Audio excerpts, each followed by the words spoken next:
काही ठिकाणी निश्चितपणे तणावाची स्थिती, पेट्रोल डिझेलची साठेबाजी करू देऊ नका, मुख्यमंत्री देवेंद्र फडणवीसांचे सर्व जिल्हाधिकाऱ्यांना आदेश.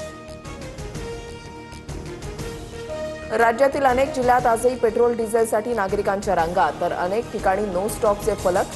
वाशिममध्ये इंधनासाठी शेतकऱ्यांचा पेट्रोल पंपावर मुक्काम, परभणी जळगावमध्ये नागरिकांच्या रांगा. परभणीत पेट्रोल डिझेलसाठी शेतकऱ्यांना 7/12 दाखवण्याची अट, आधार कार्ड आणि 7/12 दाखवल्यास शेतकऱ्यांना 100 लिटरपर्यंत इंधन द्या, पुरवठा विभागाचे आदेश. जळगाव जिल्ह्यामध्ये खाद्यतेलाच्या किमतीमध्ये 3 ते 5 रुपयांपर्यंत वाढ, वाहतुकीचे दर वाढल्यानं खाद्यतेलाची किमती वाढल्याची तेल विक्रेत्यांची माहिती. तेल महागल्यानं गृहिणींचं बजेट कोलमडणार. इंधन दरवाढीचा मोठा फटका, नागपूरहून उडणारी अनेक विमानं 1 जूनपासून बंद. विमानाचा संचालन खर्च 55 ते 60% पोहोचल्यानं निर्णय, प्रवाशांची गैरसोय होणार.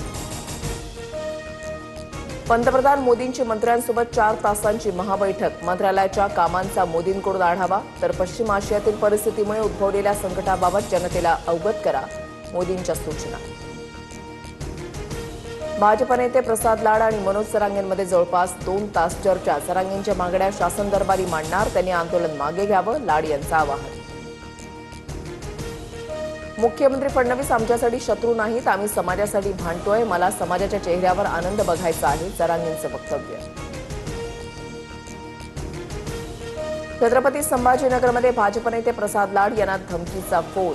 हॉटेलमध्ये घुसून हल्ला करणार, लाड यांना धमकी, पोलिसांकडून धमकी देणाऱ्या 2 जणांना अटक. ठाकरेंच्या शिवसेनेची मराठवाडा विभागाची बैठक संपन्न. विधान परिषद निवडणुकीसंदर्भात बैठकीत चर्चा. मातोश्रीवरील बैठकीला नागेश पाटील आष्टीकरांची उपस्थिती. आपल्यातून जो गेला तो जुना शिवसैनिकच होता, घरी बोलावून त्याला मंत्री केलं ही माझी चूक, उद्धव ठाकरेंची बच्चू कडूंवर टीका. विधान परिषदेच्या जागांवरून महायुतीमध्ये रस्सीखेच. 17 जागांपैकी 12 जागा लढवण्यावर भाजप आग्रही, तर ठाणे नाशिकसह 7 जागांवर शिंदेच्या सेनेचा दावा. राष्ट्रवादी 3 जागांसाठी आग्रही. उपमुख्यमंत्री एकनाथ शिंदेंकडून संजय शिरसाटांची कान उघडणी, महायुतीमध्ये वाद होतील अशी विधानं करू नका, शिंदेंच्या सूचना, सूत्रांची माहिती. चंद्रपुरात वाघाच्या हल्ल्यामध्ये 4 महिलांचा मृत्यू. सिंदेवाही तालुक्यामधल्या गुंजेवाही पवनपार परिसरामधली घटना. तेंदूपत्ता तोडण्यासाठी 13 महिला जंगलावत. नागपूरचा विदर्भाला आज आणि उद्या उष्णतेच्या लाटेचा इशारा. अकोला, अमरावती आणि वर्ध्याला तापमानाचा रेड अलर्ट, तर उर्वरित जिल्ह्यांना हवामान विभागाकडून ऑरेंज अलर्ट.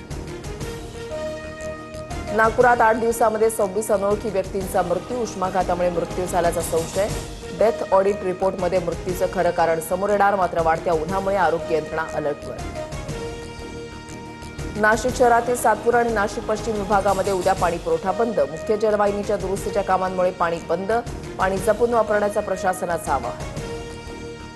रायगडमध्ये 1 जूनपासून पावसाळी मासेमारी बंद. 3,500 नौका धक्क्याला लागणार. माशांच्या प्रजनन काळाच्या संरक्षणासाठी शासनाचा निर्णय. नियमभंग केल्यास कारवाईचा इशारा.